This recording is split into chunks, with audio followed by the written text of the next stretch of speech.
Shalom Uvrach and welcome to the weekly piece on the parsha from Torah Giants on Chumash, written by Rabbi Rabbi Goodman, the Rabbi Emeritus of the English of Rockaway. Sit back and enjoy. Welcome to Torah Giants on Chumash. I'm Steve Geller. Imagine living in Bnei Brak for the last 40 or 50 years, within walking distance to the Gedolei Ador, possibly even davening in the same minyan with them. The very proximity to our Gedolei Ador is an absolutely awe-inspiring thing. I have been so fortunate for the past several years to live and daven in close proximity to HaGoan HaRav Eytan Feiner. He has blessed this YouTube channel, generously recording the opening and very often taking the time to record amazing pieces of Torah you couldn't find in that form and clarity anywhere else. In past videos, I've also mentioned that Rabbi Feiner is in fact one of the Torah Giants quoted by Rabbi Goodman in this very said Torah Giants on Chumash. Quoting a Torah article in Hamodia, this week's parsha Shmini, dated Adar Beis 5765, 18 years ago, from, as Rabbi Goodman described, an outstanding young scholar in Israel, Rav Eytan Feiner. With incredible good fortune and genuine love, the Goan, Rav Feiner, personally shared with us the brilliance of the piece, published 18 years ago. Enjoy. Shalom Uvracha, Bruchim Abom. Here we are sitting together, the Heilig Chashuv, Steve Geller, Shlita, and myself. We're looking over this unbelievable work called Torah Giants on Chumash. Rabbi Goodman and the Gellers, what an amazing shidduch. And lo and behold, here we open up to page 74. And I am quoted for some odd reason from an article that I wrote back 21 other base 5765. We're now in 5783. We're going back 18 years, way before the white and gray hairs came into not only my beard, but Mr. Geller's right across from me as well.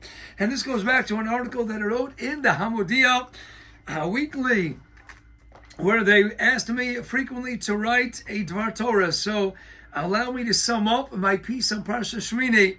See, it always intrigued me. It's the only parsha in all of Chamish Chomshei Torah that, believe it or not, is named for a number. There's no other parsha named for a number. What's with this week's parsha Shmini, which, interestingly enough, by the way, because of how the calendar falls out, the first aliyah in Shmini can be length up to 8 times in a certain year, because of the way Pesach falls out, etc. Interesting, we can length Shmini, the first aliyah, 8 times. What with the number 8? What's going on in parsha Shmini?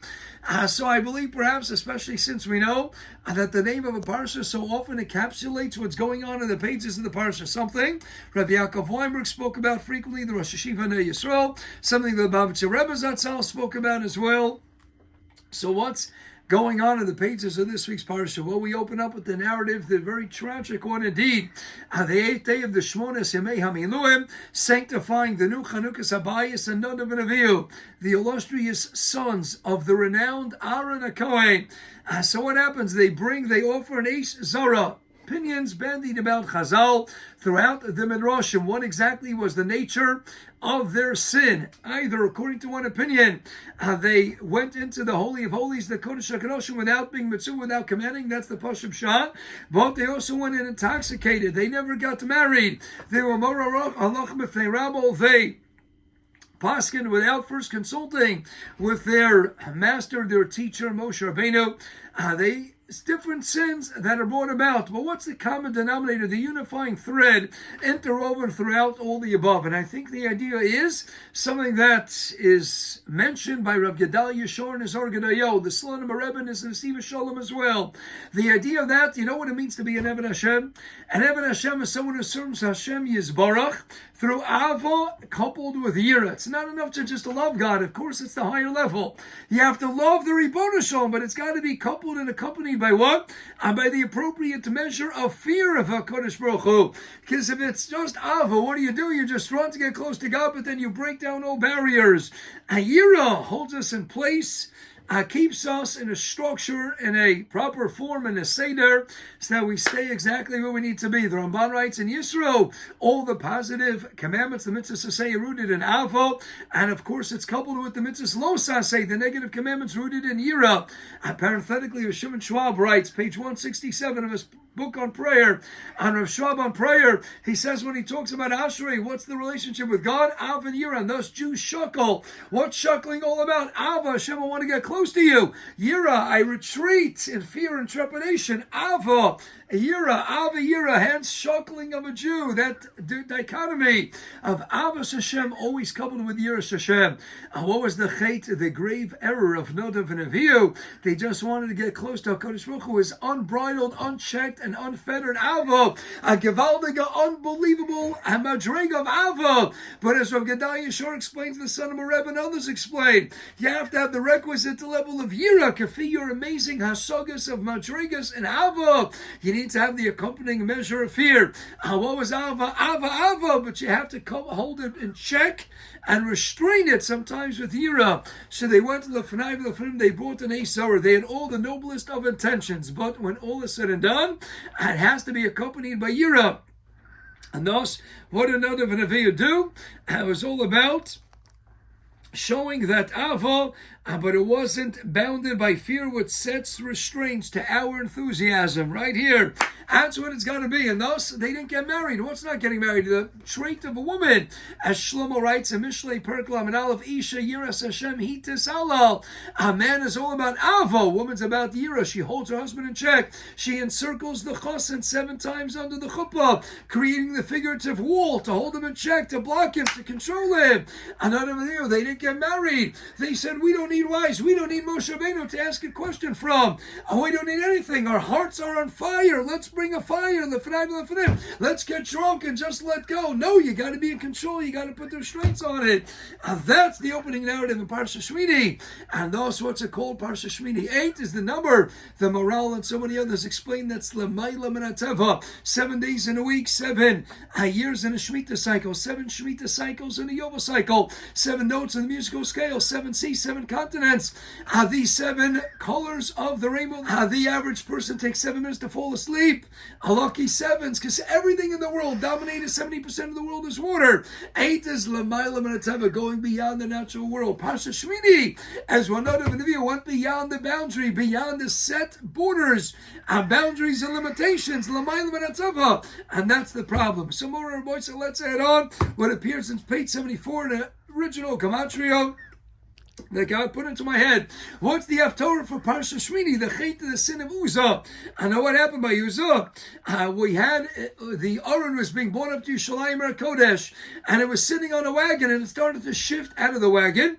And Uzzah went and reached his hand to try and save the Aron. Uzzah, you can't get too close to the Aron. The Aron doesn't need you. The Aron, the holy ark, was no if it carried its the ones bearing the ark. It doesn't need you. Interesting, in the first few pasukim, it tells us the father of Uzzah, he doesn't do anything in the story, but we need to know his father's name. What's his father's name? Nadav. Interesting. Nadav, seemingly a combination of Nadav and Avihu. Hence the Torah for Parsha Shmini, but going beyond the borders, beyond the boundaries. Nadav, it gets better. We're introduced to Uzzah. His name is spelled Ayin Zayin Aleph, a gematria of 78. For some reason, after he reaches out his hand and he perpetrates that error, then his name is permanently changed to Uzzah. Ayin Zayin Hey. What's going on here? Ayin Zayin Hey. Gematria Makola. You can be one off in Gematria. Comes out to Gematria 82. Gematria Nadav plus Avihu. The Haftorah for Parsha Shmini is what? The chait, that sin of Uzzah, which was an echo, later day echo, of the precise nature of the sin of Nadav and Avihu, going beyond the borders, beyond the boundaries. Uzzah, gematria now Nadav and Avihu.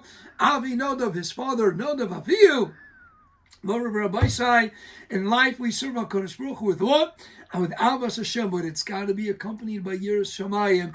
Av and Yira. Keep shuckling forward and backward, and keep loving God and keep fearing God. Bring it all together. And let's keep aging gracefully with the white hairs, with the gray hairs, getting closer to Ribono Shel Olam, hoping for the day the Mashiach Tzidkenu is going to come to Karov, so we can have the Ava and the Yira accompanied with the Binyan Maya Shlishi, the Beis HaMikdash.